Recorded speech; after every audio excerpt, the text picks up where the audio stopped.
Você gira aí, eu giro aqui. Joga a vinheta.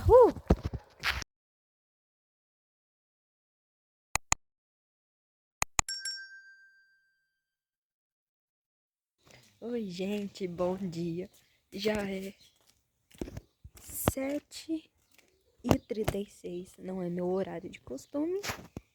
E também, hoje eu fui dormir 2 horas da manhã. Pra acordar 6 horas da manhã. Eu ainda falei pra minha amiga, a mãe, pra minha colega, falei assim: Mila, amanhã eu acordo cedo. Eu vou dormir porque amanhã eu acordo cedo. Gente, acordei cedo. Acho que eu fui uma das primeiras a acordar.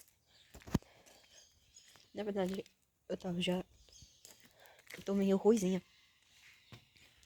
Ih, eu tô custando, né? Falar. Tô custando falar. E eu não sei como vai ser esse vídeo, porque eu tô falando muito baixo. E meu irmão tá dormindo. E eu sou a única que tá acordada. Minha mãe e meu pai estamos acordados já. E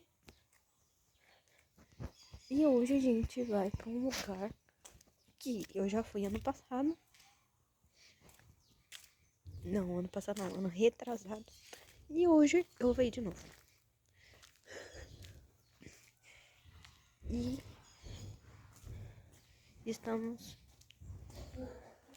Meu irmão acho que acordou. Eu esvacei com crise de ansiedade. Basicamente, ia ser minha cara. De felicidade.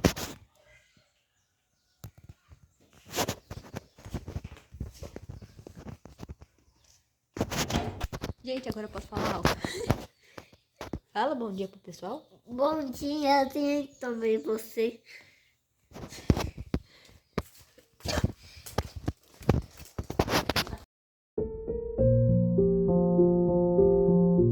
Oi, gente, tô aqui com Nanda, Jenny.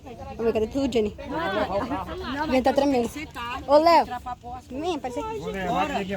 E o Léo, estamos indo pra casa agora.